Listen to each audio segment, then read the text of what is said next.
C'est notre messe dominicale, mesdames et messieurs. Très heureuse donc de vous retrouver encore ce dimanche pour décortiquer le temps fort de l'actualité. Cette semaine, je reçois le porte-parole de l'UDPS, Paul Chilumbu, et avec lui, nous allons en savoir un peu plus par rapport aux avis de l'UDPS, au point de vue de l'UDPS par rapport aux divers sujets d'actualité. Très heureuse donc de vous recevoir, Paul Chilumbu. Merci, Madame Colette. Porte-parole de l'UDPS, donnez-nous un peu le job description de votre tâche. C'est quoi être porte-parole? D'abord, je tiens à vous remercier pour votre invitation. Je crois que le porte-parole de l'UDPS, c'est la voix autorisée de l'UDPS pour rendre compte de la position officielle de mon parti. Donc, nous avons plusieurs départements, dont le département de la communication, qui travaille sur la politique communicationnelle du parti. Nous avons des réunions de l'exécutif du parti. Nous avons des réunions de la présidence du parti qui se réunissent pour prendre position sur des sujets d'intérêt national ou sur des sujets qui concernent notre parti. Et c'est le porte-parole qui rend compte de cette position officiellement au public. Donc le porte-parole, il est comme le pont entre le parti, la presse et le public. Petite précision, vous n'êtes pas porte-parole de Félix Tshisekedi? Non, je suis le porte-parole du parti, de l'Union pour la démocratie et le progrès social. Un autre internaute m'a dit de vous poser une question. Nous étions avec vous hier au déjeuner de presse. Mais un internaute m'a dit, il a l'impression, vrai ou faux, que vous avez une clique de journalistes que vous appelez et qu'on s'est rendu compte que dans ce déjeuner de presse, il n'y avait pas de Digital Congo, ni un journaliste de la RTGA, peut-être, oui, pas des grandes figures digitales, RTGA, RTNC, tous ces médias proches de la majorité. Alors, on vous dit de vous poser cette question, vous qui êtes porte-parole de l'UDPS, est-ce que vous êtes en train de créer aussi au sein des journalistes de l'opposition et des journalistes de la majorité? Pourquoi directement vous n'avez pas invité quelqu'un de la RTNC? Je vous pose carrément la question. Oui, pourquoi il n'y avait mais pas de journaliste en tout cas, si je savais que vous allez poser cette question, j'allais amener la liste de mes invités. Mon frère, Louis-Dor Balekilaï, je crois qu'il a reçu son invitation. Télé 50, nous avons invité Floride Zantoto et Mouchipai, le prénom. Siloé TV, si je ne me trompe pas. Non. Mouchipai n'est pas. Mouchipai, il est à Télé 50. Télé 50. RTGA, nous avons invité Christian Bossembe. Il était là. RTGA était là. Donc, Digital Congo, de toutes les façons, nous avons invité pratiquement tout le monde. Pour une raison, où nous avons invité même mais pourquoi ils sont Radio pas, est-ce qu'on ne les Okapi. sécurisait pas aussi? Parce qu'ils ont peut-être peur, il faut le dire. Moi, je suis journaliste, peut-être qu'ils ont peur. Ils ont dit, si nous venons au siège de l'UDPS ou au temple de la démocratie, comme vous l'appelez, on risque de nous tabasser. Est-ce que vous êtes porte-parole? Vous êtes porte-parole. Est-ce que ces journalistes, peut-être, se sentent menacés? Mais Madame je me fais aussi porte-parole des miens. Madame Kimontou, vous étiez à notre café de presse hier. Vous pouvez donner le témoignage. Vous étiez comme si vous étiez en famille. Est-ce que qui a été agressé? Vous pensez que tous ces journalistes qui étaient, il y avait pratiquement une trentaine, plus d'une trentaine, ils sont pro-UDPS nécessairement? Non. Il y a des journalistes qui étaient là, qui nous critiquent presque chaque jour. Nous les avons invités et ils ont été sécurisés. Ça, c'est de l'intox, tout simplement. De toutes les façons, en tant que porte-parole du parti, je vous dis que je répondrai à toutes les invitations de toutes les chaînes de télévision. Que les amis de Digital Congo puissent s'apaiser. Télé 50, d'ailleurs là-bas, chaque fois qu'ils m'invitent, avant même d'être porte-parole du parti, je répondais toujours à leurs invitations. Donc, que tout le monde se calme. L'UDPS est là pour tout le monde. De toutes les façons, madame, vous savez, le combat que l'UDPS mène, ce n'est pas seulement le combat de l'opposition ou des opposants. Le combat que nous menons, c'est pour tous les Congolais, y compris ceux qui travaillent à Digital Congo, qui sont mal payés, y compris ceux qui travaillent à Télé 50, en tout cas qui ne sont pas bien nourris, y compris pour tous les autres Congolais. Nous prenons le tout premier thème, mesdames et messieurs. Nous commençons encore une fois l'Ebola. Tant que l'Ebola n'est pas fini en République démocratique du Congo, nous allons toujours ouvrir Info 7 par cela, parce que c'est vraiment un fléau, parce que la population de Kinshasa est vraiment comme une épée de Damoclès sur la tête. Nous avons suivi les confrères de France 24 qui disent que ceux qui viennent par la voie fluviale ne sont pas contrôlés, et ils ont peur que l'Ebola traverse, navigue par le fleuve Congo pour atteindre Kinshasa. Et nous appelons le gouvernement, en tout cas, de sécuriser aussi ceux qui viennent à Kinshasa par les bateaux, parce que il y a eu déjà d'autres... on a découvert d'autres cas d'Ebola. Donc nous allons parler de ce début de campagne de vaccination et la dernière évolution de cette maladie en République démocratique du Congo.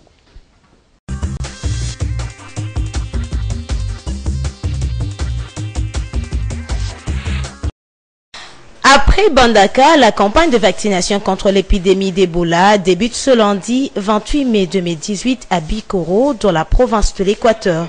C'est ce qu'a déclaré Dr Oli Ilunga, ministre de la Santé, dans un communiqué. Selon ce document, le personnel de santé de première ligne, les personnes ayant été en contact avec le cas confirmé d'Ebola et les contacts des contacts sont les bénéficiaires de ce vaccin.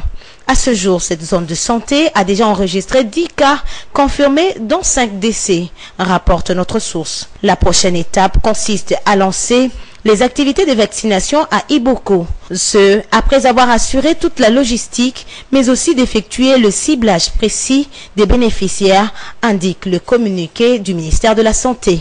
L'objectif poursuivi par cette campagne est de lutter contre cette maladie qui a déjà fait plusieurs morts. Pour rappel, une délégation composée de délégués de l'OMS, de l'UNICEF, de l'OIM, conduite par le ministre de la Santé Oli Ilunga, a effectué une descente à Bikoro et Iboro le week-end dernier pour s'imprégner de l'état d'avancement de la riposte. La population congolaise de la province de l'Équateur et ses environs a tout intérêt de mettre en pratique les mesures d'hygiène afin de ne pas être victime de la fièvre hémorragique d'Ebola.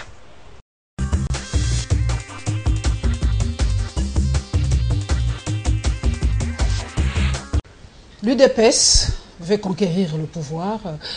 Vous nous avez signifié cela de vive voix. Mais est-ce que vous avez... Quel est votre projet de société par rapport à la santé? Parce qu'aujourd'hui, on ne comprend pas la résurgence de cette maladie. Que fera l'UDPS pour combattre cette maladie si vous êtes au pouvoir? Faisons une projection. Oui, merci d'abord pour votre question. Je crois que le problème, il est particulier d'Ebola. Mais cela relève d'abord du système de santé de notre pays. Que fera l'UDPS? Mais justement, l'UDPS, ce qu'il va faire d'abord, c'est restaurer. Vous savez, notre système de santé est composé des zones de santé. OK. Ces zones de santé, il y a des hôpitaux, des références, qui sont dans ces zones... Dans presque toutes les provinces. Dans presque toutes les provinces, qui sont... Peut-être pas dans les 26 actuellement. Hein, oui, mais, oui. Mais dans les 11, il y en a... Quel est l'état de ces hôpitaux? C'est ça le problème. Lorsque vous avez une épidémie d'une maladie virale comme Ebola... Vous êtes pharmacien, hein, on comprend. Oui, je suis pharmacien de formation. Lorsque vous avez une épidémie pour une maladie comme Ebola, on amène un patient atteint d'Ebola parce que c'est une maladie éminemment contagieuse. Il faut qu'il y ait des infrastructures d'abord pour le mettre en quarantaine. En quarantaine, ça veut dire quoi? Il faut l'isoler pour que cette maladie ne puisse pas non seulement contaminer les autres malades, mais aussi ne pas contaminer le personnel soignant. Or, la difficulté... Ils étaient contaminés, hein? Oui, il y en a qui étaient... Même le prêtre qui sont allés pour prier, il y a un d'entre eux qui a été aussi contaminé. Donc le problème, il faut le résoudre d'abord globalement, OK? Au niveau des soins de santé. Qu'est-ce que nous pouvons faire? Mais madame, ces hôpitaux-là, nous avons connu des grands hôpitaux dans ce pays. À l'époque coloniale, vous vous souviendrez qu'il y avait des Sud-Africains, beaucoup d'Africains venaient se faire soigner ici chez nous. Mais regardez l'état de nos hôpitaux actuellement. Donc, ce que nous allons faire, au lieu de prendre par exemple 100 millions de dollars, OK, mettre dans l'hôpital des cinquantenaires qui ne marche même pas, parce que Lambert Mende, quand il est malade, il va se faire soigner en Inde ou il va en Europe. Nous allons d'abord commencer par réhabiliter les grands centres de santé dans toutes les zones de santé. Et je vous dis que c'est faisable. Prenons l'exemple, par exemple, de Kinshasa, madame. Allons faire une petite visite à Mamayemu. Vous allez voir que si, par hasard ou par malheur, ce virus-là arrivait à Kinshasa, ça sera une catastrophe. Regardez les conditions dans lesquelles les malades, les gardes malades vivent à Mamayemo. C'est pour dire quoi? C'est pour dire que s'il y a la volonté politique, ce pays a de l'argent. Vous êtes pharmacien de formation, oui. vous m'avez dit, Paul Chilumbu, mais beaucoup de gens se posent la question si ce vaccin est comment dire, si nous ne servons pas de cobayes, en fait, est-ce qu'on a déjà utilisé ce vaccin quelque part ou ce vaccin vraiment protège contre l'Ebola? Pourquoi ne pas rendre ça public pour protéger la population congolaise? Pourquoi cibler simplement dans des zones bien précises? Oui, mais je crois que ce vaccin, il a été... Expérimental, voilà, expérimental. Oui, mais ce vaccin, quand vous avez une maladie hémorragique comme Ebola, dont le pronostic de vie est de 0%, et que vous avez un vaccin qui peut être expérimenté, peut-être pour sauver quelques vies, il en vaut mieux de le faire. Déjà utilisé quelque part, Paul Chilumbu, ce vaccin? Non, sincèrement, je n'ai pas l'information, mais tout ce que je sais, c'est que ce vaccin a été amené ici pour l'expérimenter et voir son efficacité. Donc, moi, je ne peux pas être contre ce vaccin parce que la population qui est exposée à cette maladie, est là 0% de chance de survie. Donc, je crois qu'il en vaut la peine de l'expérimenter et je suis sûr que le laboratoire qui a expérimenté ces vaccins l'a fabriqué dans les normes scientifiques requises et ce vaccin a été validé. Donc, je crois qu'il serait mieux dans les zones où il y a risque, surtout les personnels qui sont souvent en contact avec ces malades, ils peuvent être vaccinés pour préserver leur vie. 9 fois, nous avons eu ce cas d'Ebola, mais on ne comprend pas pourquoi nous ne parvenons pas à mettre fin à cette histoire rapidement, parce que ça fait 9 fois déjà que nous avons eu ce cas d'Ebola, que nous avons des experts par rapport au docteur qui est aujourd'hui connu de par le monde, mais la recherche scientifique, où on en est par rapport à l'Ebola? On a l'impression que ça nous surprend à chaque fois, c'est la même chose. Ce sont des maladies, deux fois saisonnières, ça provient qui arrivent. Bon, il y a d'aucuns pensent qu'il y a le réservoir, ce sont les chauves-souris, peut-être ce sont certains primates. Vous comprenez, il est difficile sincèrement de contrôler cela. Mais le problème, quel doit être... C'est pas lié à la pauvreté, à l'environnement dégradant? Non, je ne crois pas. Ne frappe pas la France, ne frappe pas les États-Unis, seulement dans des pays quasiment pauvres. Nous avons eu la RDC, les Guinées, le Sierra Leone et tout ça. Pourquoi les pays pauvres? Oui, mais je crois que... Non, peut-être c'est lié aussi aux conditions d'hygiène. C'est lié peut-être aux conditions d'hygiène, surtout la propension. Parce que vous voyez par exemple en France, s'il y a un seul cas d'Ebola qui est déclaré, c'est toute la France qui est alertée. Vous comprenez? Et ils ont les hôpitaux et les conditions requises justement pour faire face à telle calamité. Vous vous souviendrez que lorsque la maladie a été déclarée dans la province de l'Équateur, on a envoyé une équipe, n'est-ce pas, d'experts, des médecins pour travailler avec des générateurs, mais il n'y avait pas d'électricité. Vous comprenez? Donc lorsque déjà les congélateurs qui doivent conserver même ces vaccins... La chaîne de froid n'est pas respectée par rapport au vaccin, c'est encore grave si c'est pas respecté. Je ne dis pas, je n'affirme pas que la chaîne de froid n'est pas respectée. Mais pour qu'elle soit respectée, il faut qu'il y ait de l'énergie électrique. Donc, vous allez dans des zones, imaginez-vous, dans les zones les plus reculées du Congo, où il n'y a pas d'électricité. Donc, il faut amener des générateurs, justement, pour que ces congélateurs puissent fonctionner peut-être à moins 80 degrés.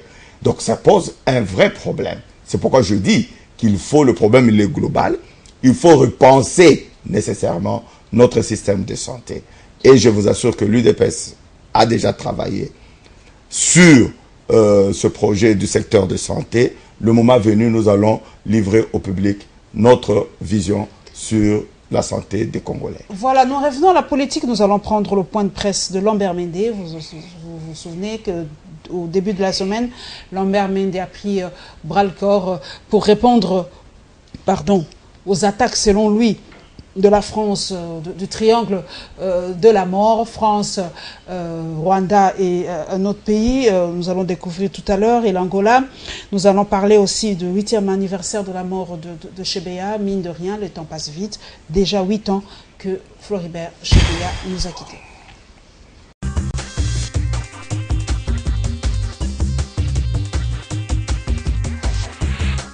Souhaitable.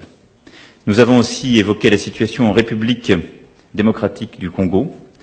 La position de l'Union africaine et des pays de la région est pour moi essentielle. J'y suis très attaché et je peux dire ici que nous partageons constamment analyse et position et que la France soutient. De quelle initiative impliquant la RDC parle Emmanuel Macron avec les Rwandais et Angolais sans associer la RDC? Telle est la question des autorités congolaises.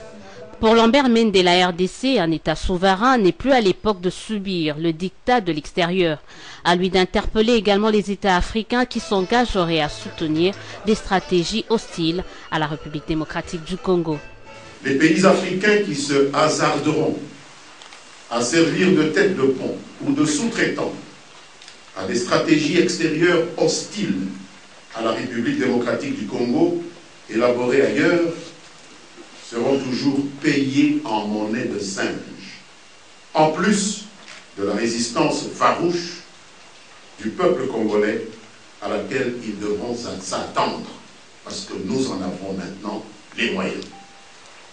L'Union africaine et la Conférence internationale sur la région des Grands Lacs sont les seuls cadres de concertation et d'élaboration des politiques communes aux États membres. De l'enrôlement des Congolais de l'étranger, Lambert Mende reconnaît la complexité dans la faisabilité de cette exigence de la loi électorale, mais assure que le gouvernement entend donner ses observations pour évaluer la possibilité ou non de postposer cette opération. Venant en renfort au secrétaire permanent du BPRD, Lambert Mende va marteler à qui veut l'entendre que Joseph Kabila a été, est et sera le chef de la majorité présidentielle.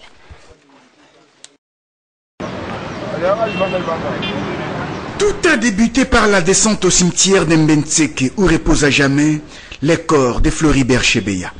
Ici, les défenseurs des droits de l'homme, membres de la Voix des Sans-Voix, sont venus pour un recueillement. 8 ans depuis qu'il a été assassiné, Floribert Chebeya était martyr des droits de l'homme pour la Voix des Sans-Voix. Rostin Manketa est directeur exécutif de la VSV. Il convient de relever que la présente commémoration est placée sous les thèmes principaux. 8 ans après votre assassinat, tous unis pour défendre votre cause. Cette date est également une occasion pour raviver la mémoire de l'opinion publique, de rappeler la nécessité de la poursuite de la lutte qu'a menée Floribert Chebeya. La Voix des Sans-Voix pour les droits de l'homme saisit cette occasion pour dénoncer une fois de plus l'impunité dont jouit le suspect numéro 1 dans cette affaire, en l'occurrence, le général John Numbi Banza Tambo et ses collaborateurs, Jacques Mokabo et leurs collaborateurs. Après les dépôts des gerbes et des fleurs, ces activistes de la société civile se sont retrouvés à Notre-Dame de Fatima pour une conférence. Ici, des photos souvenirs des actions et réalisations de Floribert Chebeya dans la défense des droits de l'homme en RDC ont été projetées. Floribert était mobilisateur. Il savait m'appeler à tout moment, me lever à tout moment. Kabasonga, tel, où êtes-vous? Alors, non. Et tous on se mettait debout, comme si on répondait à l'ordre de notre commandant. Le témoignage est éloquent. Floribert Chebeya devra inspirer tous les défenseurs des droits de l'homme de la RDC. Nous gardons de très bons souvenirs de lui, un conseiller, un homme plein d'humilité. C'est le vrai modèle de combat. Et donc aujourd'hui, si nous avons des DDH engagés, eh bien nous sommes tous sur les traces de Floribert Chebeya. La journée s'est clôturée par une messe d'action de grâce, toujours à Notre-Dame de Fatima. La Voix des Sans-Voix continue à exiger la condamnation des vrais auteurs de l'assassinat de son ancien directeur exécutif.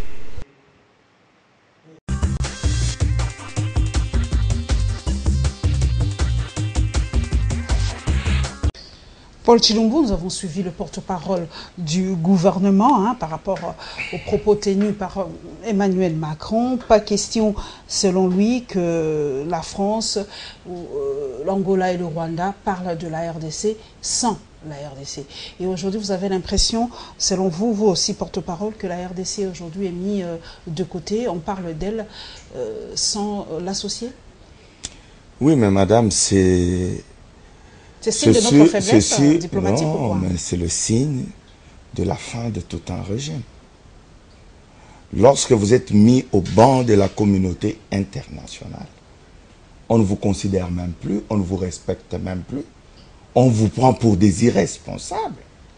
Lorsque vous avez un régime qui ne respecte pas ses propres lois, qui ne respecte pas sa propre constitution, qui ne respecte pas sa signature, qu'est-ce que vous voulez? Plus personne ne les prend au sérieux. Tout ce que nous pouvons demander à M. Mende, c'est d'arrêter de dépenser l'argent des contribuables congolais pour ne rien dire. Il pouvait se taire, ça allait changer quoi? Il croit que s'il vocifère comme il le fait là, ça va changer quoi? Et rappelez-vous, madame, quand vous parlez du Rwanda, de l'Angola, mais ce sont les parrains de ce régime finissant. Ok? Lorsque même le Rwanda aujourd'hui parle du Congo sans les Congolais. Mais c'est humiliant, madame. Mais a quand même mis en garde les pays africains. Il dit tout ce que vous faites là, vous serez payé en monnaie de sang. Oh oui, mais c'est ce que Kinkei faisait avant que le régime de Mobutu tombe. Il le faisait très bien. Nous avons suivi ici Ting Ting ne tombera jamais. Nous avons suivi Kisangani ne tombera jamais. Non, madame. Je crois qu'il faut que ceux qui ont encore le minimum de conscience prennent conscience, excusez-moi de la tautologie, que c'est fini. C'est fini. Il s'appuyait sur la SADC, il s'appuyait sur l'Afrique austale. Il a dit que l'OUA est le seul cadre où on peut parler de la RDC. Ah oui, mais il va continuer à vociférer comme ça jusqu'au jour où on va les chasser du pouvoir. Et moi, je crois que s'il n'y a pas élection crédible, le 23 décembre de cette année, ce régime va traverser comme tous les autres ont traversé pour Brazzaville. Vous êtes sûr vraiment que nous allons revivre les mêmes choses, vous de l'opposition? Participer aux élections, nous allons en parler tout à l'heure. Ouais. Vous voulez encore que le même cycle reprenne, que des pays étrangers appuient les Congolais pour venir prendre le pouvoir? On ne dit pas que nous voulons. On a l'impression que vous soutenez les Rwandais. Non, nous ne soutiendrons jamais. La RDC ne fonctionne pas en autarcie, madame. Nous, le président Kagame, c'est le président de l'Union africaine. N'est-ce pas? Le président angolais, il fait partie de la SADC. Ok? Lorsque nous, à l'intérieur, vous savez, notre combat, il est pacifique, nous refusons de prendre les armes. Toutes les armes que nous pouvons utiliser, elles sont diplomatiques. Nous allons voir la communauté internationale. Nous allons voir toutes ces organisations internationales pour qu'ils puissent faire pression au régime de M. Kabila pour qu'il revienne à la raison. Nous n'avons pas besoin d'autres morts. Je ne vous rappellerai pas que depuis l'AFDEL jusqu'à aujourd'hui, ça fait plus de 8 millions de morts. Chiffre pas très exact. Oui, mais c'est peut-être même plus si on compte tous ceux qu'ils ont tués au Kasaï. On tue chaque jour à Beni, à Butembo, à Ituri. On tue à Kinshasa. Vous avez parlé de Chebeya tout de suite là. L'élément qui est passé. 8 ans déjà. Mais c'est un crime d'État. C'est un crime d'État. Rossi Mukendi qui a été abattu. C'est un régime qui gaze les églises, qui gaze les maternités. Et vous croyez que quelle est cette nation qui peut prendre ce régime au sérieux? Moi, je crois sincèrement qu'ils peuvent tirer... Vous soutenez Macron officiellement? Quelle est la position de l'UDPS? Mais la position de l'UDPS est que nous soutenons l'accord de la Saint-Sylvestre. C'est ce que Macron a dit. C'est ce que Lourenço a dit. Même Kagame l'a dit. Il y a un accord qui a été signé et cet accord doit être respecté. Mais c'est malheureux si, sincèrement, ce sont les étrangers qui doivent rappeler. On peut dire froidement que la France, l'Angola ou le Rwanda ont lâché Kabila. On peut le dire froidement? Absolument, et ça fait longtemps. Ça fait longtemps qu'ils l'ont lâché. Mais lorsque vous avez un régime d'abord qui est illégitime, mais qui n'écoute personne, lorsque son peuple réclame ses droits, vous pensez, il tue à bout portant. Froidement aussi. Est-ce que Oui. Kagame est légitime chez lui? Il a aussi modifié la Constitution pour empiler. Hein, Oui, donc, mais moi, la légitimité de Kagame par rapport à Oui, mais Lourenço, c'est pas moi qui l'ai élu président de l'Union africaine. C'est pas moi. Moi, je parle des problèmes congolais. Je crois qu'il y a des Rwandais qui parlent des problèmes rwandais. OK? Il y a des Angolais qui parlent des problèmes angolais. Nous parlons des problèmes congolais. Donc, nous estimons que, en tant que président de l'Union africaine, il peut dire un mot. Il peut dire un mot. Et je dis, c'est grave lorsque c'est ce parrain, le parrain de ce régime, qui dit que ça ne va pas au Congo. Mais tout le monde peut le dire. Et il n'y a que M. Mende qui ne voit pas cela. Mende l'a affirmé que le peuple congolais va résister farouchement. Aujourd'hui, nous avons les moyens. De quel peuple il parle? Ce peuple chosifié, clochardisé, qui ne sait même pas s'acheter le pain. L'armée aujourd'hui peut... Quelle armée? Attends, ils comptent peut-être sur leur milice, mais l'armée congolaise, elle est d'abord patriotique. OK? Donc, nous disons ceci. On n'a pas besoin d'en arriver là. Organisons les élections crédibles. Après le pouvoir, il y a une vie.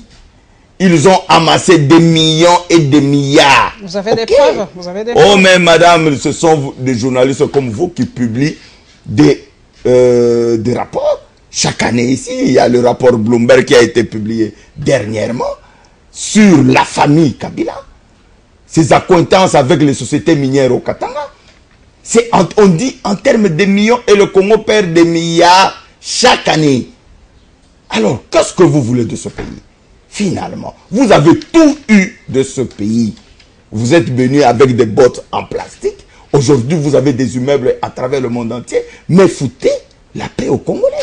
Nous allons parler de ce troisième mandat, comme je l'ai dit tout à l'heure, mesdames et messieurs, c'est ce fameux troisième mandat, ce probable troisième mandat de Kabila. On commence à en parler, ce n'est plus dans les salons politiques. Et ce qui m'a fait tilt aujourd'hui, nous qui lisons beaucoup, nous suivons l'actualité, en Côte d'Ivoire aussi, Ouattara, le président Ouattara veut rempiler pour un troisième mandat. Nous avons appris ça aujourd'hui. Voilà, Dieudonné Mouendié parle aussi de cette fameuse candidature de Kabila. Est-ce que c'est constitutionnel? Beaucoup de raisons aujourd'hui. Beaucoup de gens se posent la question si le président Kabila peut rempiler pour un troisième mandat. Nous prenons donc ce troisième condensé, s'il vous plaît.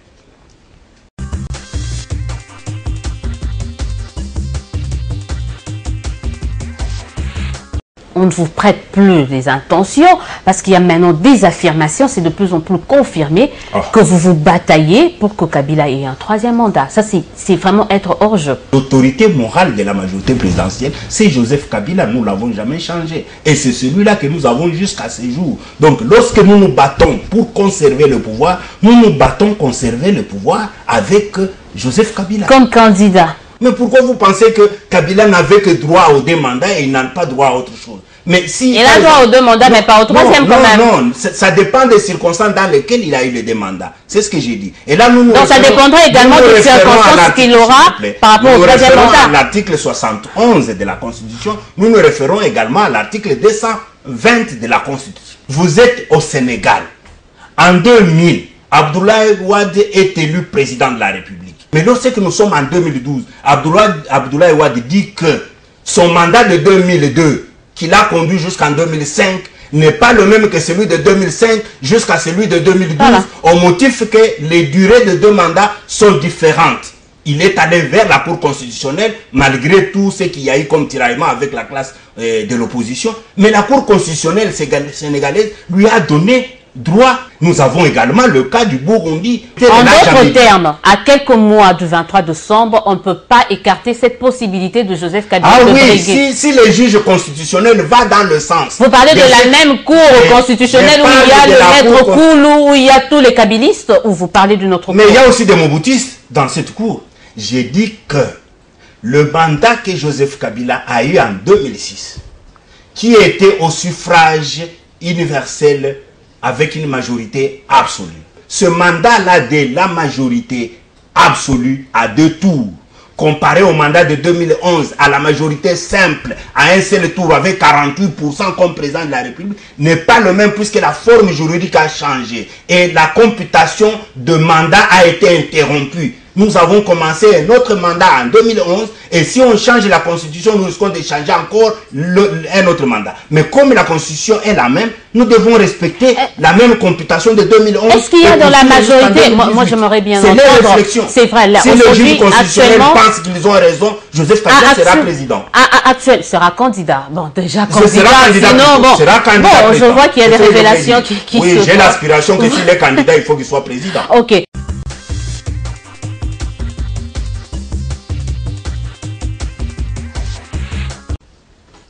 Il n'y a plus rien à cacher. Aujourd'hui, vous avez suivi Dieudonné Mwenzé.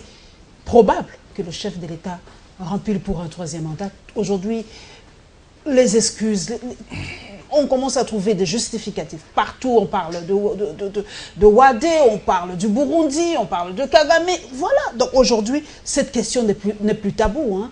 Joseph Kabila peut être candidat mais sincèrement, pour un 3e mandat. madame, moi, je ne peux pas dire être scandalisé parce que je suis quand même habitué des politiciens congolais.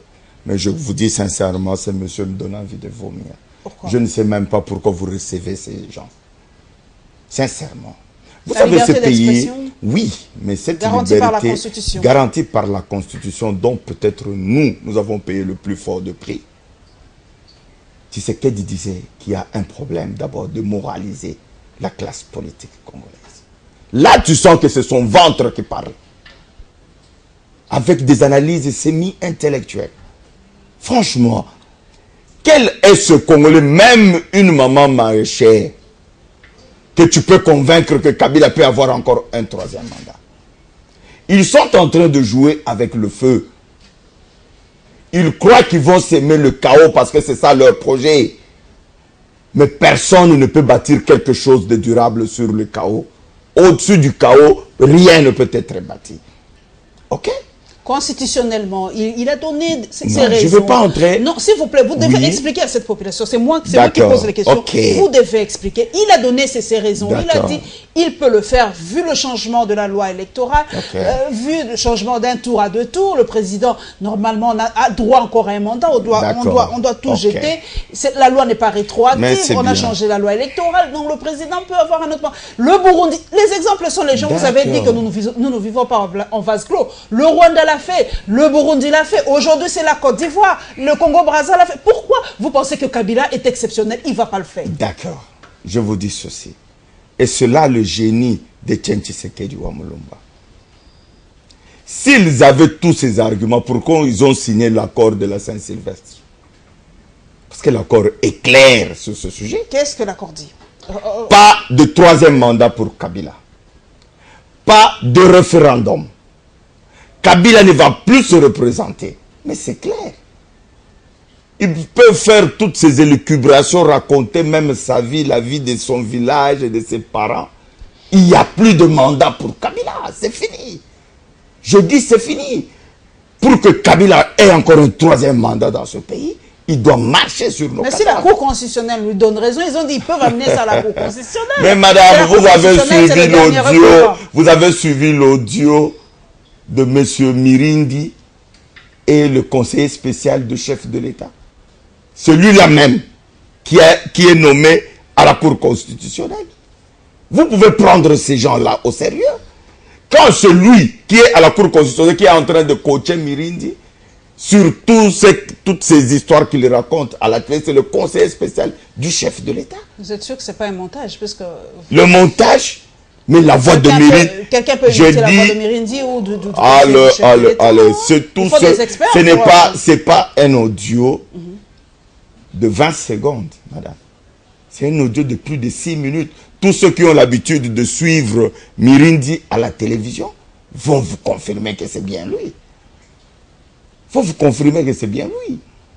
Donc, ces gens estiment que les Congolais n'ont pas droit à la vie, n'ont pas droit à la santé, n'ont pas droit à l'éducation, Nous, Congolais, nous sommes leurs esclaves. Mais non, ils doivent laisser le temps au chef de l'État de terminer tous ces projets. Déterminer quel projet. Mais madame, mais c'est ça justement la diversion. Il a posé la première pierre pour l'aéroport. Dernièrement, au Katanga, il a encore posé la première pierre. On doit laisser au chef de l'État le temps de nous montrer ses œuvres. Il nous présente d'abord le bilan des 17 ans de pouvoir.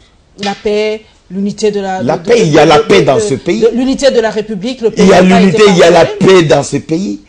Madame, lorsque on tue, il y a 3 morts en Belgique, vous envoyez une lettre de condoléances, alors qu'à Béni, il y a des quarantaines de morts presque chaque jour. J'ai posé cette question, on m'a dit qu'on ne peut pas, comment on dit, on peut pas...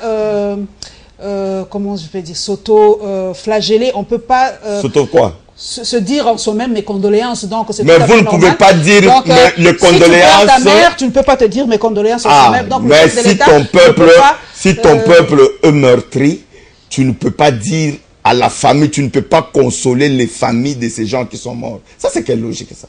Mais quand il parle, le chef de l'État profite de l'occasion. Mais attendez un peu. Ils ont tué. Attendez, s'il vous plaît, madame. Non, mais je vous dis, le chef de l'État ne parle pas beaucoup, mais bon. Mais j'arrive. Je ne veux pas qu'on personnalise le problème. Je dis seulement ceci. Rossi Mukendi a été abattu à bout portant. Jusqu'aujourd'hui, il n'y a pas de procès. Le papa de Rossi est mort ce matin. Il est mort. Vous pensez que ces gens qui nous dirigent s'occupent vraiment du bien des Congolais? Est-ce que le malheur d'un Congolais, on dit, il y a des centaines, des milliers de Kassaïens qui sont en train de errer dans les savanes et les forêts.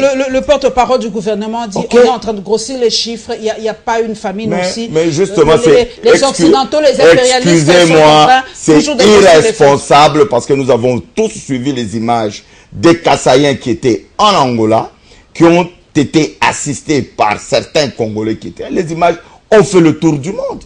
Il faut grossir les ONG internationales sont en train de grossir les faits. Oui, d'accord. Eux, ils croient, ok, si les ONG internationales parlent de 4 les journalistes étrangers sont en train de grossir les faits. Donc, il n'y a pas une famine aussi grave au Kassai. Pensez-vous sincèrement que lorsque vous avez, prenons même leurs propres chiffres, vous avez 400 000 de vos compatriotes qui sont dans les forêts, sans assistance, sans à manger, avec les intempéries, il pleut, il y a le soleil, ça ne vous dit absolument rien. Vous dites qu'on a gonflé les chiffres. Mais vos propres chiffres que vous avez, qu'est-ce que vous en avez fait?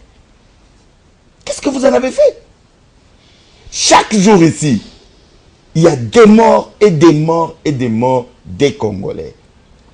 En dehors de ceux qui sont tués par des rébellions qu'ils entretiennent eux-mêmes. Ceux qu'on tue ici à Kinshasa parce qu'on réclame le respect de l'accord. On abat à bout portant. On abat les gens dans l'église, je dis bien dans une église.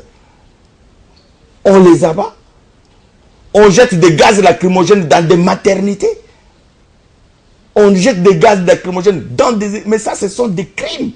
Si Kabila se présentait pour un 3e mandat, politique fiction, que fera l'UDPS? Il ne va pas se présenter. Le problème du Congo, ce n'est pas seulement de l'UDPS, c'est tout le peuple, y compris vous Madame Kimuntu. Moi, je suis la journaliste aujourd'hui. Vous êtes pas nous allons prendre, mais nous déjà, ça fait plus d'1 année qu'on parlait déjà de la transition sans Kabila. Vous n'en parlez plus aujourd'hui. Je dis ceci, parce que... C'est toujours d'actualité. Parce qu'avec la communauté internationale, nous avons reçu des signaux selon lesquels nous pouvons avoir des élections. Si, d'aventure, d'ici le mois de juillet, et que M. Kabila présentait sa candidature, qu'il serre bien sa ceinture. Parce que le peuple congolais ne se laissera plus jamais faire. Et je dis que même s'il va tuer 100 000 Congolais, il y aura toujours un reste qui va résister et qui va rebâtir ce pays. Nous revenons encore au propos de ce triangle de la mort, cet axe du mal, comme le dit si bien notre gouvernement. Le président angolais et français ont parlé de la République démocratique du Congo. Moi, je l'ai toujours dit, un éléphant, même à genoux, reste un éléphant. Donc la République démocratique du Congo, même faible, intéresse toujours le monde. Nous allons avoir aussi la réaction politique par rapport à cette rencontre toujours entre Macron, Lourenço et Kagame.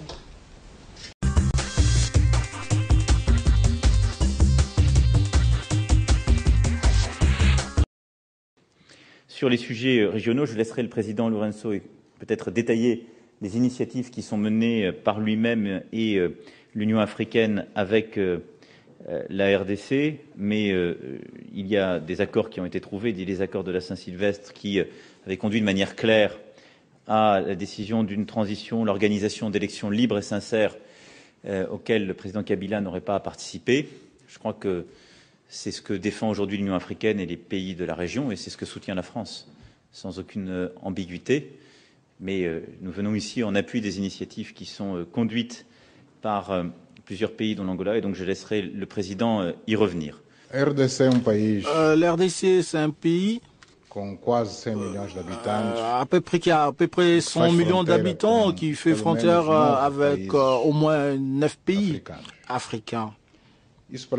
C'est pour dire que aucun d'entre nous, nous voulons voir l'instabilité en RDC. Tenant compte des conséquences qui peuvent y venir dans toute cette région, la région centrale de l'Afrique, la région de Grand Lac et même la région de la SADC, tenant compte que la RDC est membre de plein droit de la SADC. Ici, on ne veut pas aborder des questions comme personnelles du président Kabila pour dire qu'il doit quitter. On n'a pas le droit de le faire. C'est un problème que le peuple congolais doivent eux-mêmes résoudre, surtout les électeurs au niveau des urnes pourront exprimer leur volonté d'élire le président qui pourront juger qui sera plus préparé, plus adéquat pour la nouvelle étape politique d'avenir. Ce qui se passe, c'est qu'il y a eu un accord entre le gouvernement et l'opposition qui a eu à la médiation de l'Église. Donc on pourrait dire qu'il y a eu la bénédiction de l'Église. Donc c'est pour cela tout ce qui est béni doit être respecté. Le PDC n'a pas gardé silence après les passages de 2 chefs d'État africains à l'Élysée, notamment João Lourenço, président angolais, et Paul Kagame, président rwandais. 2 rencontres qui se sont tournées autour de la situation sociopolitique en RDC. Jean Dédé Maïché, secrétaire national en charge de communication de ce parti, se réjouit de ce rencontre. C'est un sommet salvateur. C'est un sommet qui va sauver, qui veut sauver le peuple congolais. Jean Dédé Maïché ne s'est pas empêché de donner son point de vue sur la CENI. Il estime que la centrale électorale est une caisse de résonance du pouvoir en place. Au Kasaï, les gens avaient beau crier qu'il y aurait des gens qui ont vu les agents de la CENI, je pense dans les Sankourou, prendre des photos de témoins de Jéhovah dans des journaux et attribuer des noms à ces personnes-là. Je me pose la question, est-ce que maintenant là, ce ne sont pas ces gens-là qui se retrouvent sans empreinte digitale? Cet opposant dont les partis politiques et membres de la plateforme Ensemble pour le changement appelle le Congolais à venir nombreux au meeting de ce 9 juin à la place Sainte-Thérèse de Ndjili.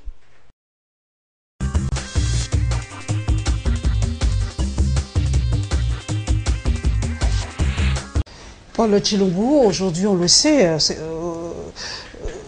le président Félix Tshisekedi est en train de sillonner le monde. Est-ce que ce n'est pas encore donner de la voix à ces détracteurs qui disent qu'il est parti chercher le pouvoir à l'extérieur? Parce que vu encore les propos de Macron, de Lourenço et des autres.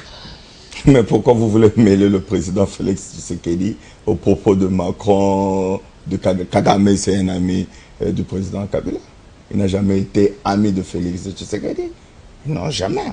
Non, le président Félix est en train de sensibiliser le monde entier sur le drame congolais et les dangers qui nous guettent si nous n'organisons pas les élections. Le président Félix... Il n'est pas allé demander de l'aide aux impérialistes, comme on le dit. Qui est impérialiste? Le premier, les Occidentaux sont des impérialistes. Quand il y a Ebola, là, il n'y a pas d'impérialisme. Hein. Quand vous peinez juste pour mobiliser 4 millions et les États-Unis vous amènent 8 millions, il n'y a pas... Non, ça c'est... Il ne faut pas suivre ce genre de discours, madame. Ce n'est qu'une distraction. Et que fait-il? Non, mais il est allé porter haut la voix de notre parti auprès de nos partenaires pour qu'ils comprennent, je dis, le problème du Congo et des Congolais. Nous sommes une nation en danger. Madame Kimuntu, si nous ne faisons pas attention, nous allons disparaître comme nation. Il faut qu'il y ait des gens qui crient, comme criait Jean-Baptiste dans le désert. Il faut qu'il y ait des gens qui parlent.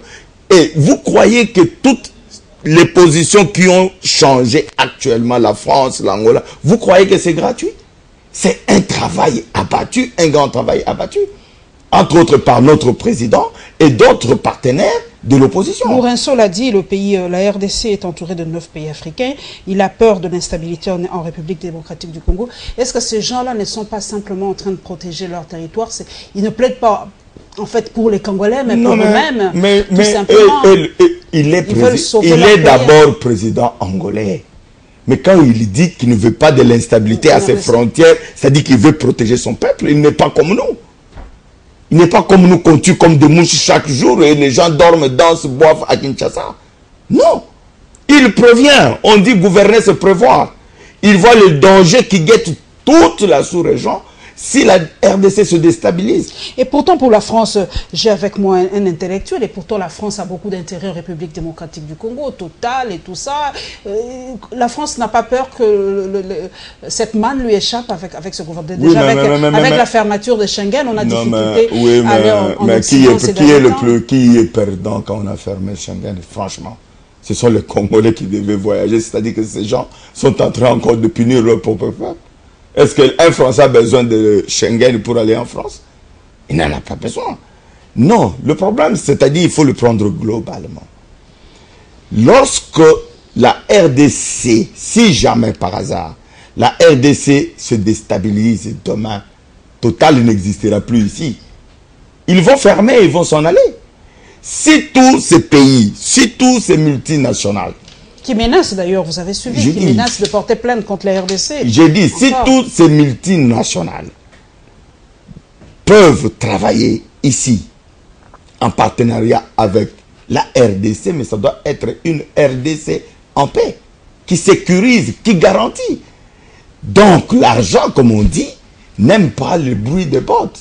Lorsque vous avez un pays où il y a des marches chaque jour, parce que je vous informe, qu'à partir du mois de juin, juillet, si jamais d'aventure, le président Kabila, comme leur schéma, tout le monde le connaît, qu'ils vont présenter la candidature à la CENI, et puis on va envoyer cette candidature à la Cour constitutionnelle où il y a des grands kabilistes là-bas pour avaliser un 3e mandat, je vous assure que ce pays, ici, nous serons dans la rue chaque jour.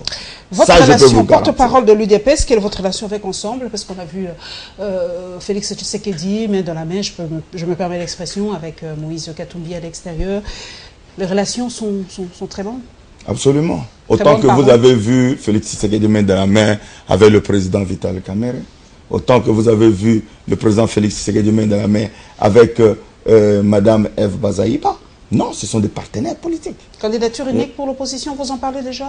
Oui, nous y travaillons, mais dans la mesure du possible. Pourquoi dans la mesure du possible? Vous ne pouvez pas nous présenter la population? Un internaute me dit, pour cette fois-ci, présentez-nous un seul candidat. N'allez pas non. Nous disons dans la mesure du possible, parce que la candidature unique ne doit pas devenir comme un moyen de chantage. Chantage de qui? Ça veut dire ceci.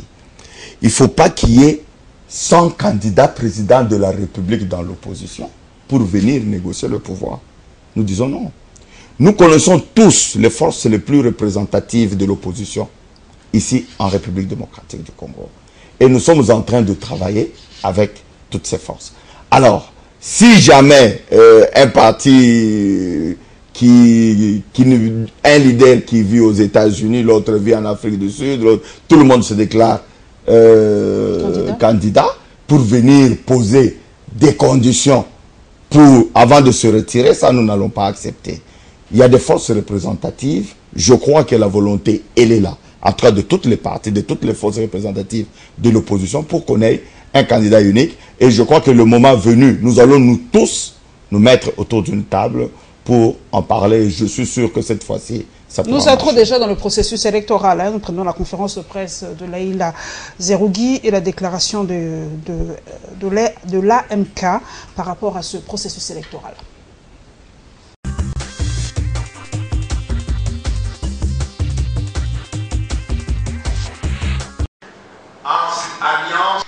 À quelques semaines du démarrage de l'opération des dépôts des candidatures aux prochaines élections, l'Alliance des mouvements du Congo a feu de ses armes.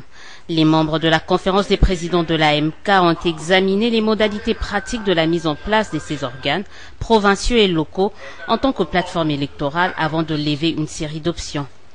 La conférence des présidents s'engage à mettre en place sans délai tous les organes provinciaux et locaux de la plateforme et lance solennellement l'appel à candidature aux élections législatives nationales, provinciales, sénatoriales et locales à tous les partis membres de l'Alliance des mouvements du Congo, suivant le calendrier consolidé de Ensemble pour le changement.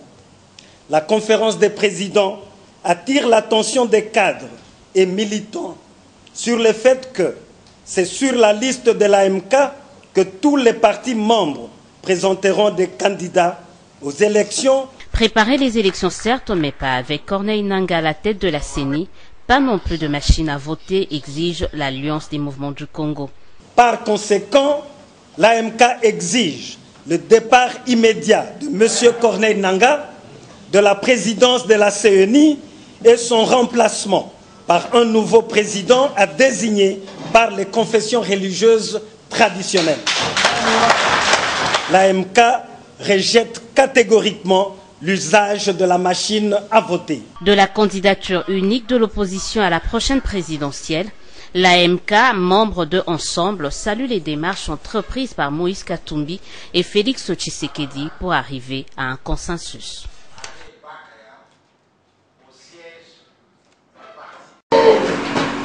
Au cours de son premier tête-à-tête avec la presse, Laïla Zerougui a souligné la nécessité d'envisager des méthodes efficaces pour relever les défis tant humanitaires que politiques en RDC.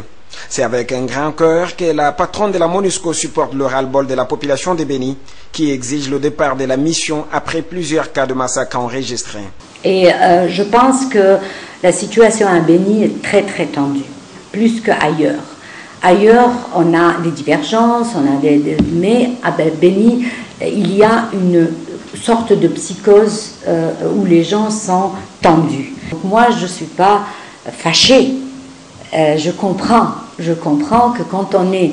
C'est comme un enfant qui se fâche et qui commence à reprocher à ses parents. Laïla Zerougui promet d'y travailler avec la SADC pour appuyer les forces armées congolaises. Sous un autre chapitre, le numéro 1 de la MONUSCO reconnaît le travail abattu par le gouvernement, à qui la MONUSCO a apporté un soutien en vue d'empêcher la propagation de la fièvre hémorragique d'Ebola. Je dois reconnaître les efforts du ministre de la Santé avec lequel on a travaillé, et on travaille toujours pour faire face à cette menace qui est pour le moment, du moins on a fait le maximum pour que ça ne se propage pas. Elle est dans 3 endroits pour le moment, Mbandaka, Bokoro et Ibukuru, c'est les 3 endroits. Parlant du processus électoral et de toutes les questions relatives à la bruit diplomatique entre la RDC, ses deux voisins et la France, Laïla Zerougui s'est voulu réserver sur la question. Elle invite plutôt les parties prenantes au respect des textes. Je refuse de spéculer et je dis à tous les staffs qui travaillent sous mon autorité, on ne spécule pas. On a un calendrier, on a un accord politique, le gouvernement et la majorité se préparent, l'opposition se prépare il y a des divergences. Mon rôle en tant que bureau de bons offices, j'essaye de les rapprocher. Cette première conférence de presse de Leïla Zerugui intervient 100 jours après sa prise de fonction à la tête de la MONUSCO.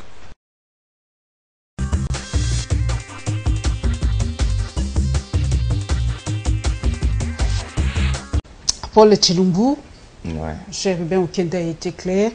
Pas question de la machine à voter, pas question des Nanga à la tête de la CENI. Vous ne trouvez pas que c'est un peu utopique? Parce que Bassengezi est déjà allé en Corée pour revoir encore le fonctionnement de cette machine. Vous voulez quoi? Vous voulez...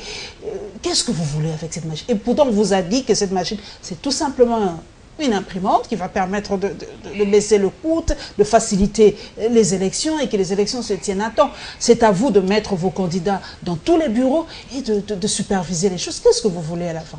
On a l'impression que vous ne voulez pas participer aux élections. Madame Kemonto, vous êtes journaliste. Lisez le calendrier électoral. Nulle part, vous verrez qu'il est prévu une machine à voter. Même l'imprimante, comme ils l'appellent. C'est de la tricherie, tout simplement. Comment ça, vous n'avez pas assisté vraiment...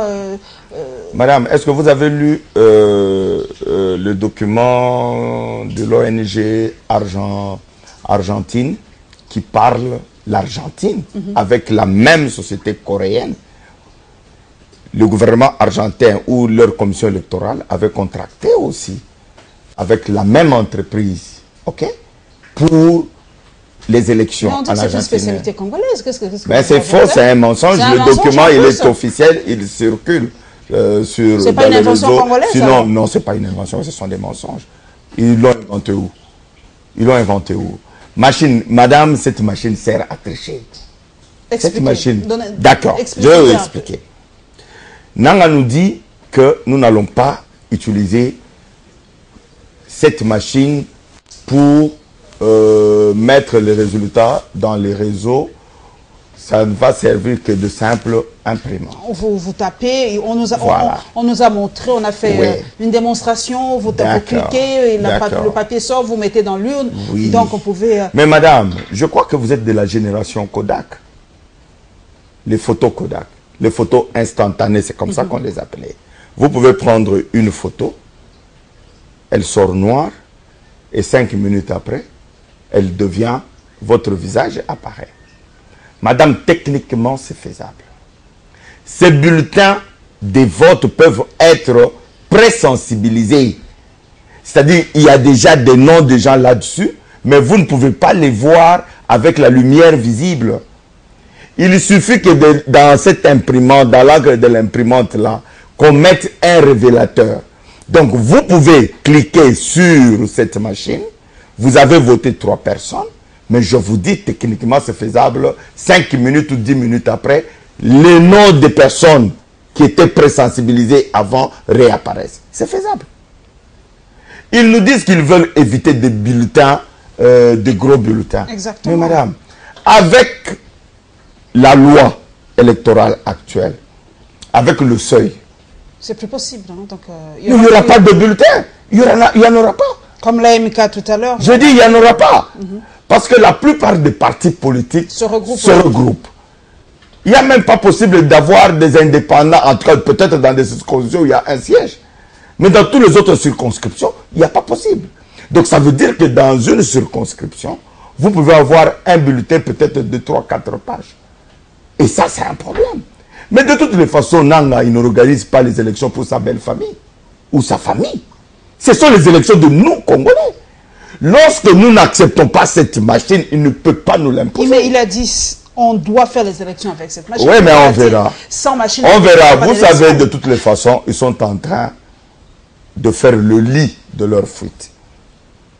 Est-ce que vous n'avez tout simplement pas peur des élections aussi? Mais madame, vous pensez sincèrement, dans ce pays, il y a un seul parti qui peut battre l'UDPS dans des élections crédibles et transparentes? Moi, je n'y crois pas. Est-ce que vous avez la capacité... Nous sommes et nous restons le plus grand parti politique de ce pays. Est-ce que vous avez la capacité, vous êtes le porte-parole de l'UDPS, de mettre des observateurs dans chaque bureau de vote en RDC? Vous avez la capacité de faire ça? Nous disons ceci, le problème n'est pas là. Mais oui, parce que le problème est d'abord en amont. Le processus doit être d'abord crédible.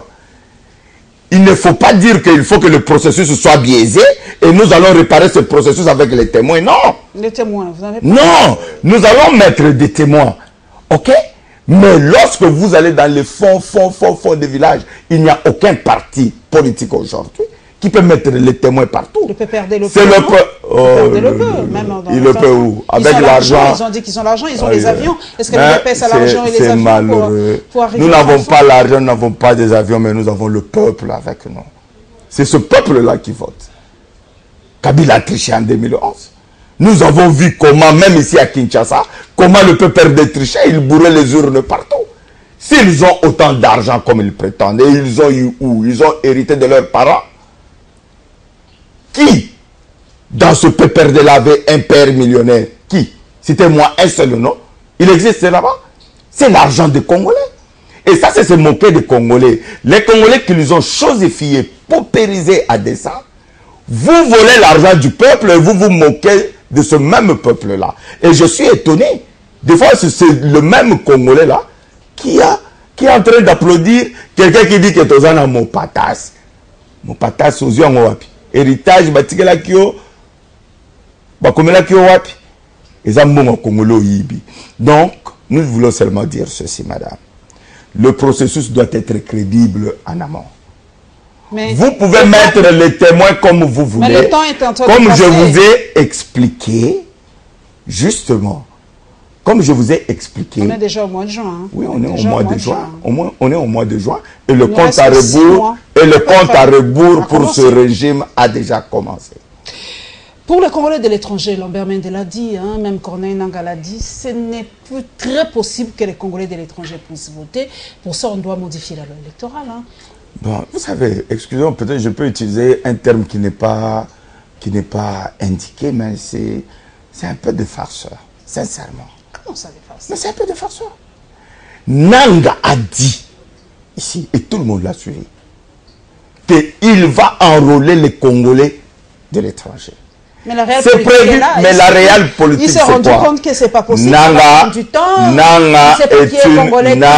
est une caisse de résonance du PPRD et de la majorité présidentielle. S'il y a un camp qui a peur des élections, c'est la majorité présidentielle. Parce qu'ils savent très bien. Je ne vois pas 5% des Congolais des étrangers qui vont voter pour ce régime avilisant. Je ne vois pas. Et ils le savent très bien. Et pour eux, en fait, de toutes les façons, ils ont plombé tout le processus électoral. Ils ont plombé tout le processus électoral. Et c'est fait à dessein, madame. Tout le monde a suivi dans ce pays l'audio de la réunion de la majorité présidentielle avec Nangaa sur cette machine à voter. Qui ne l'a pas suivi? Nous ne sommes pas des enfants, nous ne sommes pas naïfs. Nous disons non à cette machine. Et notre non est catégorique. Mais s'il y a élection avec cette machine, l'opposition va boycotter? Il n'y en aura pas. Vous avez une certitude? Nous sommes certains. Je vous dis que le compte à rebours a déjà commencé pour ce régime. Si Nangaa impose cette machine, ça va l'emporter. Et qui ne croit pas, parce que toutes les conséquences qui adviendront à cause de cette machine, ça sera sur sa tête. C'est pour ça et il répondra de cela. On vous accuse, vous, Moïse Katumbi, Félix Tshisekedi, de préparer la rébellion. Vous êtes là, ils sont en train de sillonner le monde pour récolter les fonds pour... Mais ceux qui ont les armes, c'est eux. Ceux qui tirent sur nous, c'est eux. Nous avons dit, si nous avions besoin de prendre les armes, on l'aurait fait depuis longtemps. Notre lutte est pacifique. Depuis Etienne Tshisekedi Ouamoulo. Nous allons conclure avec ce chapitre. Si le 23 décembre, il n'y a pas élection, qu'est-ce qui va se passer? Le peuple avant même, le pays est en train de se vider, les gens sont en train de Madame, partir, nous disons que le 23 décembre, même c'est loin, nous attendons au mois de juillet. S'il n'y a pas des signaux forts qu'il y aura élection, je crois que le compte à rebours de ce régime a déjà commencé. Martin Fayulu, candidat à la présidentielle, pour votre impression? C'est ça la beauté de la démocratie pour laquelle nous nous sommes battus. Cela n'affaiblit pas un peu l'opposition? Ah, mais pourquoi? Mais pourquoi? Et je crois que si vous avez suivi l'interview, une des interviews du président Félix Tshisekedi sur RFI, nous savons que le combat, le match sera entre nous, les candidats de l'opposition. Je ne vois pas un seul candidat de la majorité qui peut faire face à un seul candidat de l'opposition. Donc pour nous, nous disons que félicitations au président Fayoulou. C'est ça la démocratie, c'est ça la beauté. Chacun peut exprimer ses ambitions. Moïse Katumbi, est-ce que Félix Tshisekedi va céder sa place à Moïse Katumbi? Non, il n'est pas question de céder sa place. Nous disons que nous voulons un candidat unique. Nous verrons dans l'opposition quel est le candidat qui a le plus de chances de nous faire gagner. Moïse a l'argent, il y a des gens qui disent que non, l'argent va... Oh, mais Kabila a plus d'argent que Moïse, mais qui peut voter pour lui dans ce pays? Il a dû tricher avec l'argent. Tu sais qu'il n'en avait pas en 2011, il l'a battu. C'est être un peu quand même réducteur de croire qu'on peut acheter tous les Congolais. On ne peut pas acheter tout un peuple. On ne peut pas. Et nous disons chez nous, l'UDP c'est une pyramide renversée. L'UDP c'est pas un parti de cadre, c'est un parti de masse. Quel est ce combattant de l'UDP que vous allez acheter pour qu'il vous vote? Non.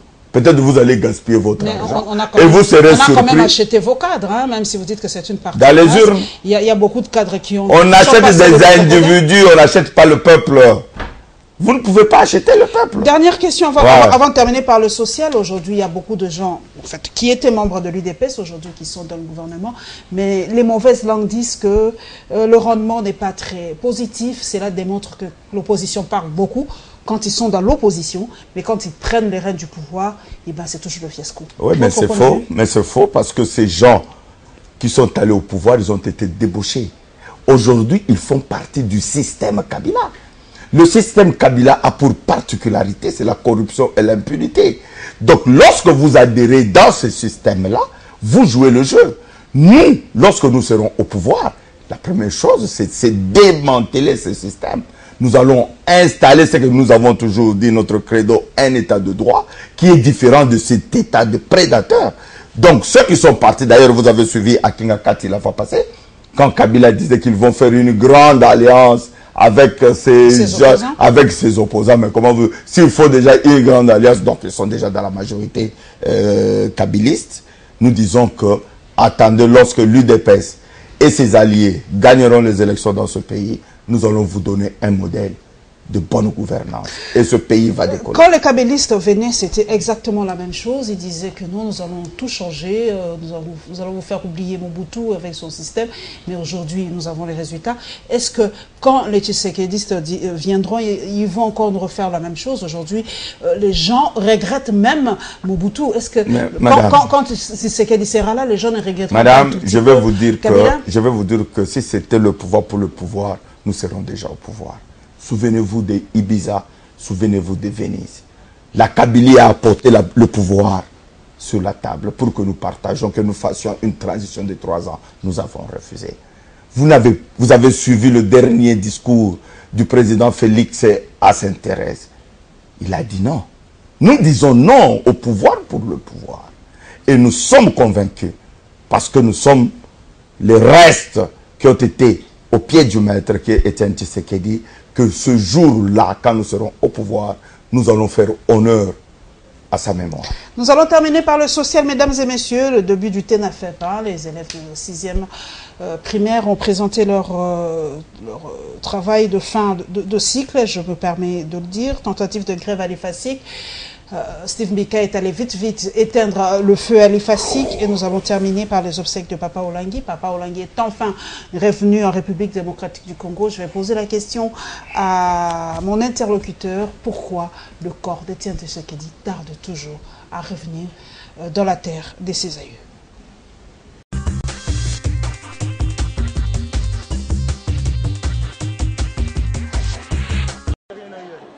Pas d'enseignement, des bureaux fermés, tel est le climat qui a caractérisé l'Institut facultaire de sciences de l'information et de la communication ce vendredi matin. À la base, les professeurs réclament les réajustements de leur salaire du taux de 90 au taux actuel. Après avoir été informé de la nouvelle, le ministre de l'Enseignement supérieur et universitaire Steve Mbikayi va descendre dans ce site universitaire où il tiendra une réunion urgente avec le comité de gestion et le président de professeurs en vue de trouver une solution à cette grève. À la sortie de la réunion, le président des professeurs de l'IFASIC dit avoir trouvé un accord avec le gouvernement, représenté ici par le ministre de l'ESU. Et le ministre vient de nous rassurer qu'il y a une commission qui s'occupe de la répartition de cet argent et que d'ici la fin de ce mois, nous serons en mesure de percevoir cet argent-là. Steve Mbikayi promet pour sa part de tout faire pour que la revendication des professeurs de l'IFASIC trouve une issue favorable. Le gouvernement a pris ses responsabilités, le chef de l'État a donné l'injonction au gouvernement de résoudre ce problème. Et le problème est en voie de résolu. Moi je leur ai demandé de les prendre de service. Ils ont accepté, et donc à partir de demain matin. Le président des étudiants de cette institution supérieure, quant à lui, appelle les étudiants à reprendre dès ce samedi le chemin de l'institut. Si nous lançons l'appel à tous les étudiants, nous allons reprendre avec les cours. Toutes les activités vont reprendre de Signalant que les professeurs ont promis de reprendre la grève au cas où leur revendication n'aura pas une suite favorable au délai convenu avec le ministre.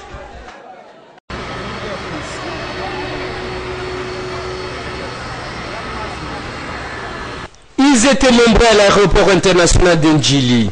Ministres de Dieu, fidèles, membres de la femme biologique et autres personnalités pour accueillir le corps de celui qu'ils appelaient affectueusement Papa Olangi.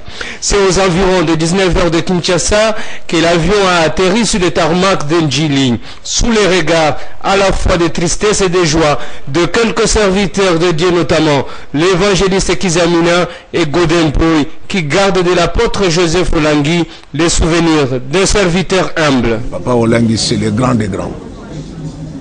C'est l'aîné des aînés. Donc, Bazabatu, Oyo, Batambouissi Sangomalam na monde.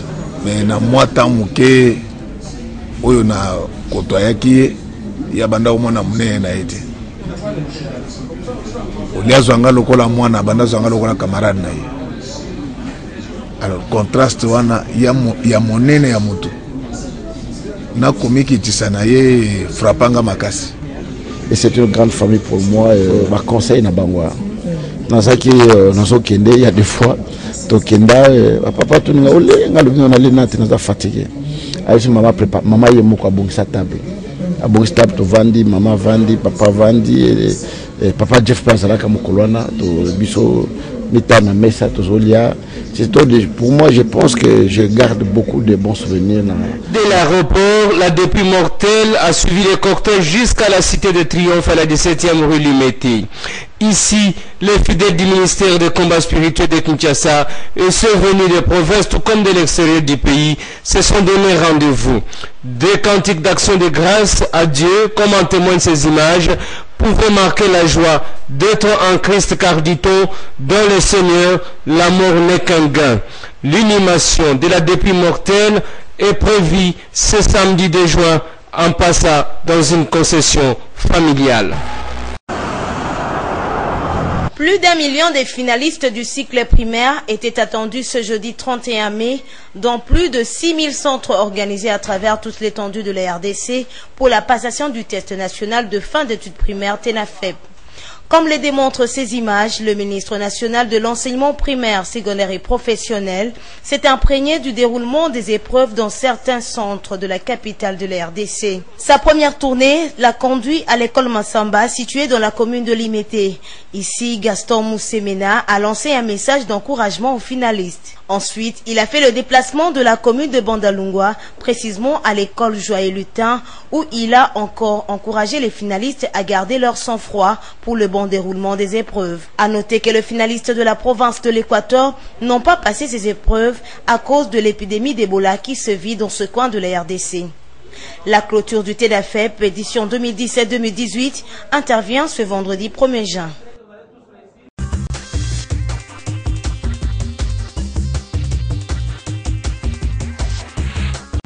Paul Chilombo, on a vu, hein, le corps de Papa Olangi est revenu après quand même quelques mois dans sa terre natale, mais les gens se posent à quand le retour de Papa Etienne Tshisekedi? Presque une année déjà. Qu'est-ce qui se passe? Il fait toujours l'objet de chantage, de discussions, de marchandage. On ne comprend pas. Et pourtant, c'est un Congolais.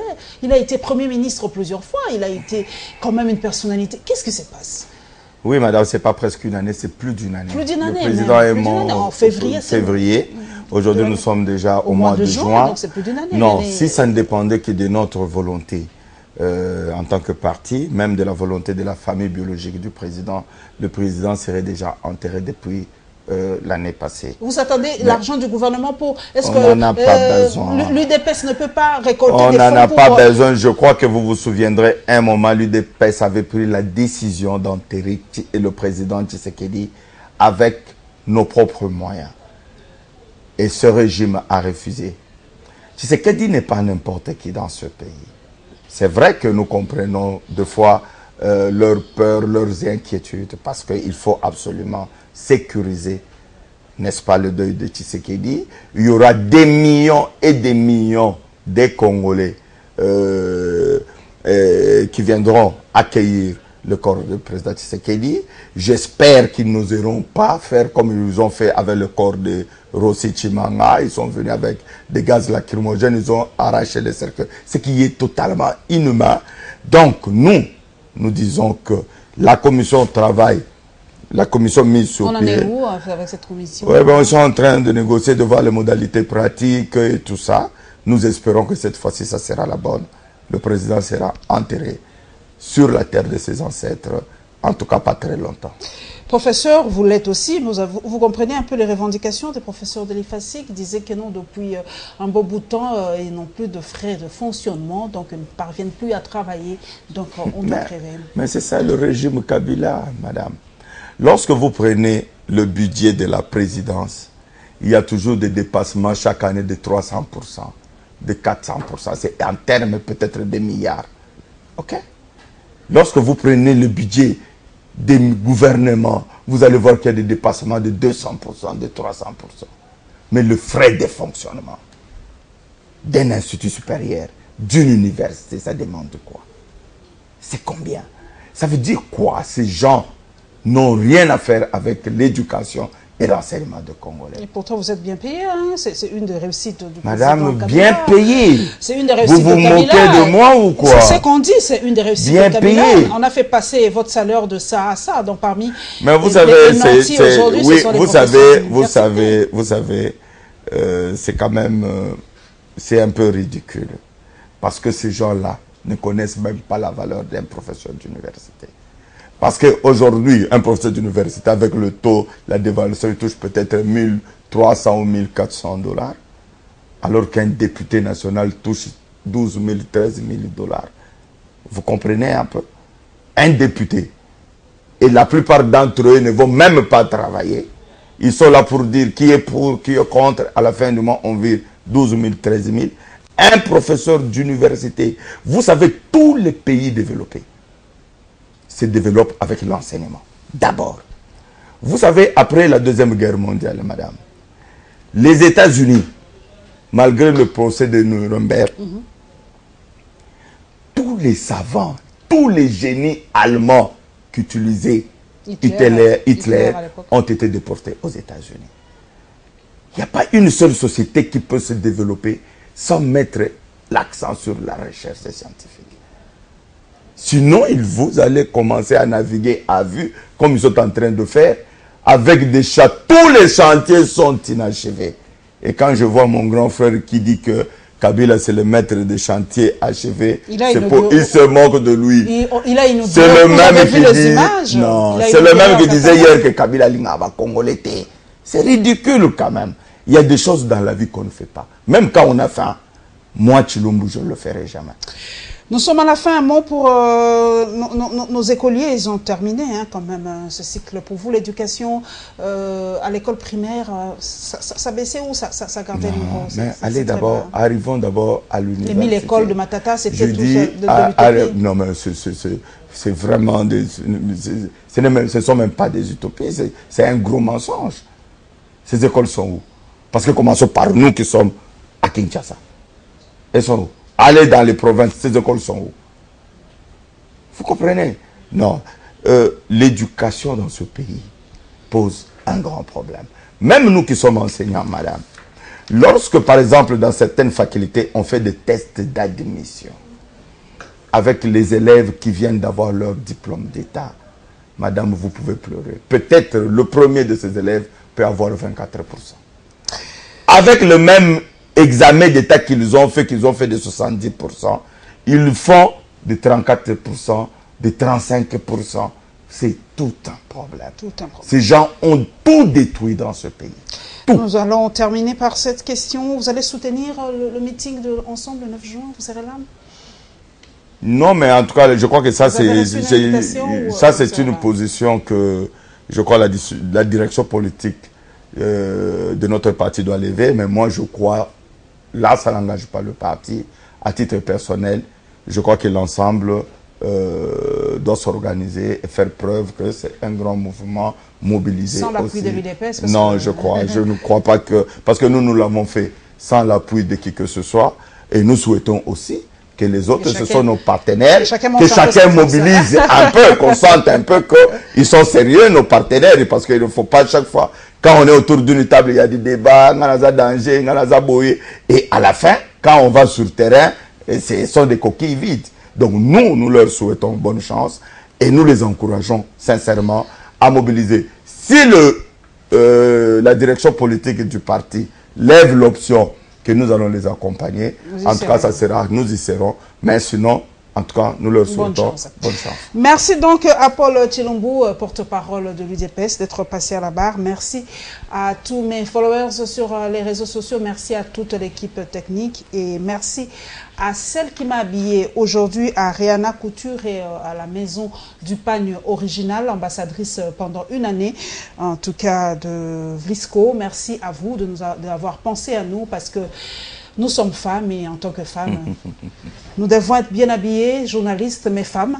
Donc l'habillement compte toujours parce que nous sommes aussi des références et des influenceuses, comme on dit. Nous nous retrouverons, mesdames et messieurs, avec le même plaisir le dimanche prochain, Inch'Allah. Merci.